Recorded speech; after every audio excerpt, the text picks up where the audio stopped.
What's good, YouTube? Cardfight King here, Aqua Life Baby. I already know how it is. So today I wanted to start off, as I said in the tournament report video, with the first of the 5 deck profiles for the Set 9 format. I have them all built, ready, tournament tested, and just here.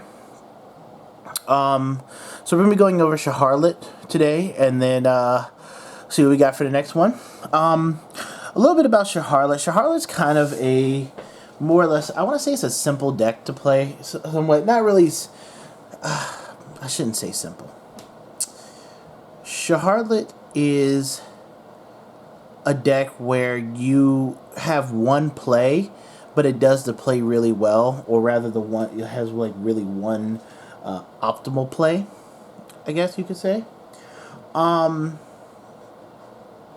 So basically that play is Number of Terror. Number of Terror pretty much runs this deck. If you don't see your Number of Terrors or get to it, you have a little bit of a rough time. Especially, and also the addition of if you cannot set up your soul appropriately.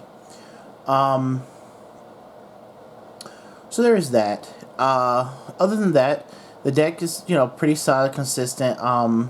I can talk about strategies of, how to play against it and whatnot. A lot of this deck does is set up turn 2 with like Demonted and Killer Tail, and I'll talk about more of them in the deck profile, but it's a solid deck overall, very good, but it is kind of linear in the fact that you do have one play. Now that play does net you 10 cards, and we'll go over the 10 card net, which is really easy, but we'll just go ahead and get into it. Obviously that's going to little buddy there's going to be our starter. We'll start off at the top. 4 copies of Scharhrot Vampir. Pretty simple. For each card, when you enter your battle phase, your front row gets 1,000 power for each card in your soul. And then when he attacks, you counter blast 1, and you can stand a rear guard, and then if you have 13 or more cards in your soul, you stand 2. So it's a pretty simple skill, kind of like a Lambros, if you guys remember, like old Lambros in a sense, but kind of like a Lambros, standing 2 cards, and they get the power for however much soul you had when you entered your battle phase. So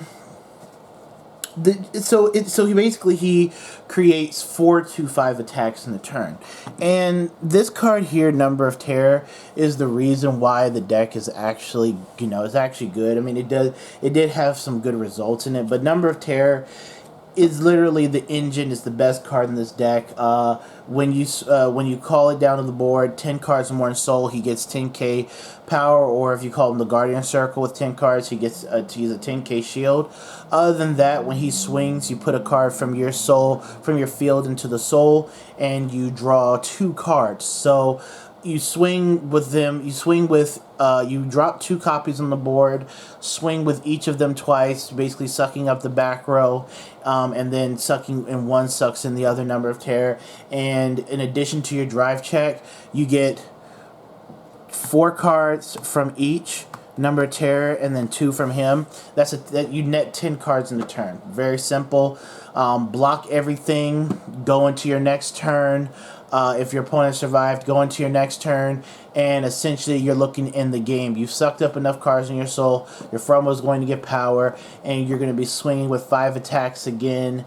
If you still have a Number of Terror on board, maybe you can get an extra 4, you can draw an extra 4 cards in addition to your twin drive. So literally Number of Terror is the deck. If you don't see Number of Terror, you don't get to him, then the deck does have kind of a rough time in a sense. So really, what this deck is all about is getting to your Number of Terror and then going off from that point on.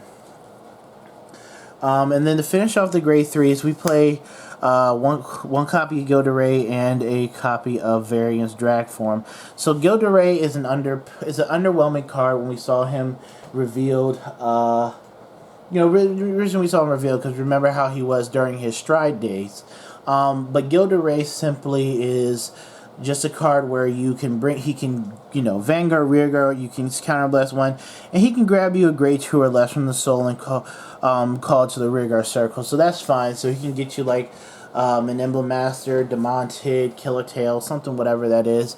And then when he swings, if you have 10 or more cards in soul, he can pop something. So if you do happen to swing with him twice, then he can pop 2 cards on your opponent's board.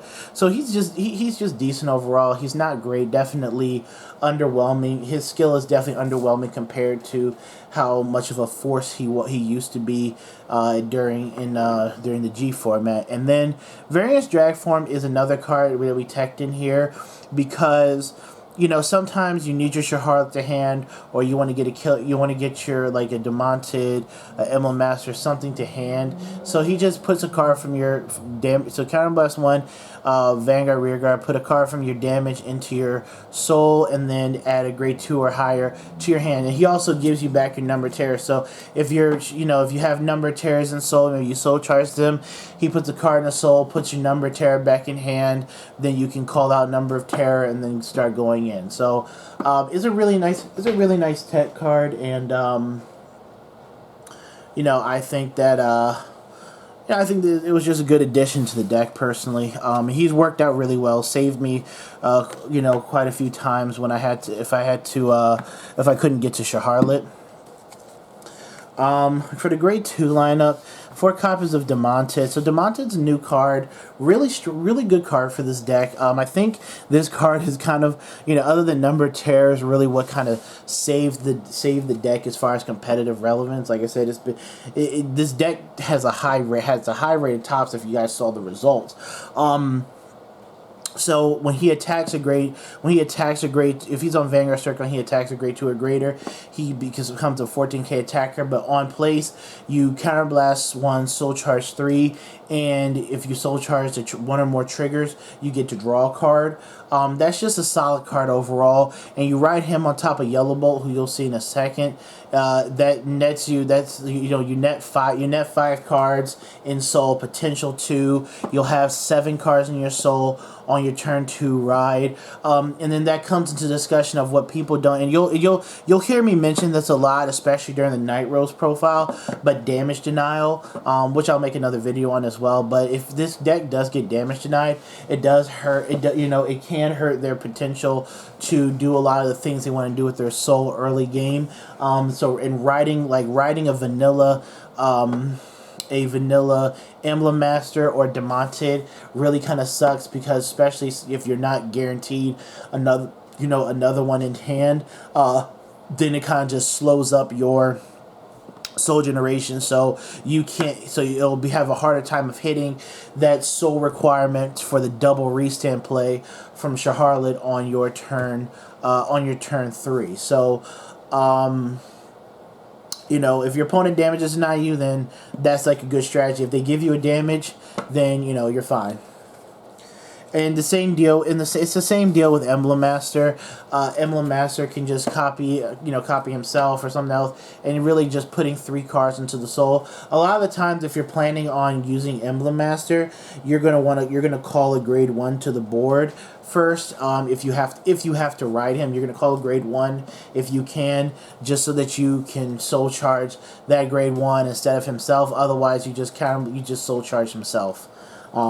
Yeah, it is what it is with that. But he's just a solid card overall. Again, one of those other cards we brought up from the Brufus deck. And then we have Rhodia. So I put Rhodia in here because I didn't really like just having the 8 grade 2 build. I didn't feel like it was consistent enough for me personally. So I put in the 2 Rhodia. Again, I don't have a problem. We have enough grade 3s in here. I don't have a problem with finding 3s or anything like that. But Rhodia, she gets 1,000 power for each card in your soul. It's a continuous ability. So if you have like 13 in soul for Scharhrot's ability, she is going to be sitting at 13, and 5 is 18k base. And then with Scharhrot's ability, another 13, you know, and you add in 13, so she's going to be sitting at 31 with just the minimum requirements fulfilled. So not bad. You know, just a okay card. But again, your grade 2s, you know, it's really, the deck is all about number terror. You guys know what Killer Tail does. Brought her over from the Brufus deck. She's the counter charger, easy soul. Works really well if you call her turn 1, and then you get, then you go Emblem Master and soul charge 3 of her. Now you're counter charging the whole game. You're, you're countercharging your whole game, getting soul, easy money. 4 copies of the grade 3 searcher. No explanation there, it's just a grade 3 searcher. Yellow Bolt's the best grade 1 to ride in the deck, and when he attacks a grade 2 or greater, you get to soul charge 1 and he gains 5k power. Easily a really, the best grade 1 in the deck as far as what you want to do. Obviously, you definitely want to ride him first and then start going off from there. And then the trigger lineup. Trigger lineup is fairly simple. We're doing 12 crits, so we got the 4 Sentinel crits, the 4 regular crits, and then Doctor for heal. This is pretty much it for the trigger lineup. Again, you're drawing through so many cards in your deck. Like I said, with Number of Terror, you're drawing 2 Number of Terrors with Scharhrot. You're drawing 10 cards per turn, and swinging 5 times, and then if you get any more to the board, you could do another 10 draw turn depending on what you drop from your hand. But you're going to have a hand that could be in excess of 18 or more cards. I mean, it's definitely ridiculous, and I'm not, this is just counting in like maybe you drew off a Demonted, drew off of the Yellow Bolt, and your hand just gets massive. So then you just guard everything and then try to kill them on the kill them on your turn 4 if your turn 3 didn't already produce a kill. But that's pretty much the deck profile, guys. Hope you guys enjoyed it. Again, it's not really a hard deck. I think the deck is personally, I think a lot of people sleep on the deck as far as price-wise goes. This deck is definitely one of the cheaper decks to build, but it's also one of the best decks to pick up and play. I think every deck from this set is just really solid and really good, and this is definitely a contender coming out for this set, and we have other results that prove it as well. So yeah, that's the deck profile, guys. Hope you guys enjoyed it, and I think I'll be doing Silver Thorns next, so stay tuned. Aqua Life Baby, I'm out.